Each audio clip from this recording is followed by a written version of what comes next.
Let's take a walk through a claymation neighborhood, where houses are cute and colorful, but the for sale signs, well, they just keep getting pricier.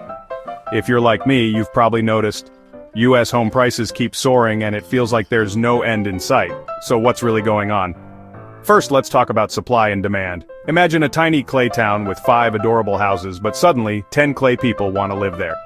When demand outnumbers supply, prices climb. It's basic economics, but in the real world it's not just about numbers.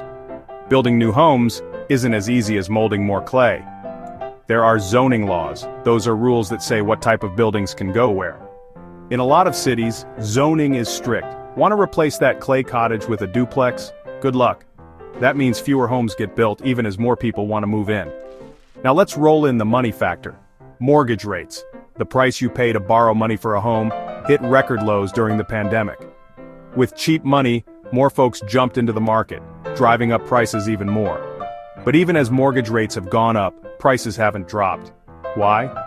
Because homeowners with low rates don't want to sell and lose their sweet deals, so even fewer homes are for sale. And let's not forget investors.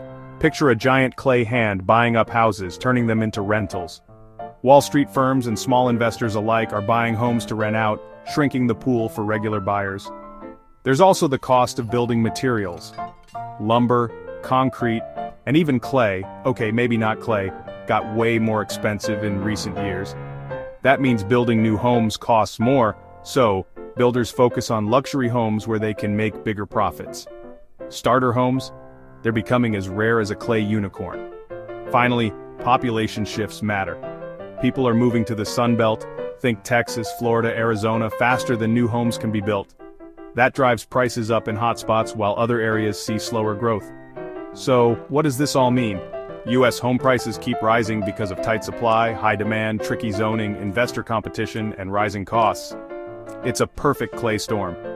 If you're hoping for prices to fall, the truth is big changes would have to happen. Easier zoning, more building, or a shift in demand.